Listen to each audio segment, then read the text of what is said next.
ভারত নিয়ন্ত্রিত জম্মু কাশ্মীরে একটি থানায় ভয়াবহ বিস্ফোরণে অন্তত ৯ জন নিহত হয়েছে, আহত ৩২ জন। শুক্রবার মধ্যরাতে শ্রীনগরের নোগাম থানায় জব্দ করা বিস্ফোরক থেকেই এই বিস্ফোরণ হয়, যা উদ্ধার করা হয়েছিল সশস্ত্র গোষ্ঠী জইশ-ই মোহাম্মদের ঘাঁটি থেকে। জানা যায় নিহতদের বেশিরভাগ পুলিশ ও ফরেনসিক দলের সদস্য। ঢালাইয়ে দৃঢ়তা, নির্মাণে নিশ্চয়তা, প্রিমিয়ার সিমেন্ট, ঢালাইয়ের রাজা।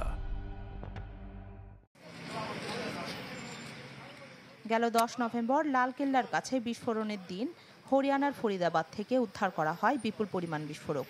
রাখা হয় জম্মু ও কাশ্মীরের শ্রীনগরের নওগামের একটি পুলিশ স্টেশনে। সেসব বিস্ফোরক নিরীক্ষা করে দেখছিলেন পুলিশ ও বিস্ফোরক বিশেষজ্ঞ দল। এক পর্যায়ে বিকট শব্দে কেঁপে ওঠে চারপাশ, ছিন্ন ভিন্ন হয়ে যায় সবকিছু।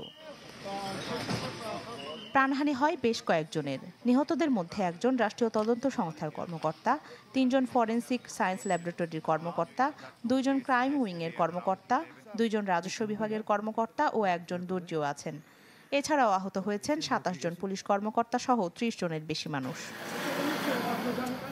গুরুতর আহতদের ভর্তি করা হয় ভারতীয় সেনাবাহিনীর 92 বেস হাসপাতাল ও শের-ই-কাশ্মীর ইনস্টিটিউট অব মেডিকেল সায়েন্সেসে।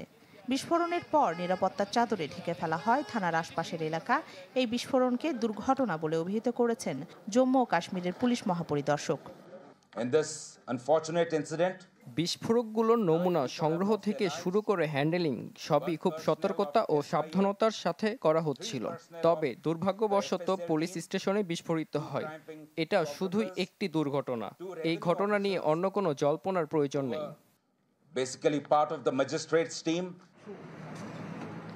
জম্মু কাশ্মীরের বিভিন্ন এলাকায় সন্ত্রাসী সংগঠন জইশ-ই মোহাম্মদের লাগানো পোস্টারের খবর উদ্ঘাটন হয় নওগামের এই থানা থেকেই।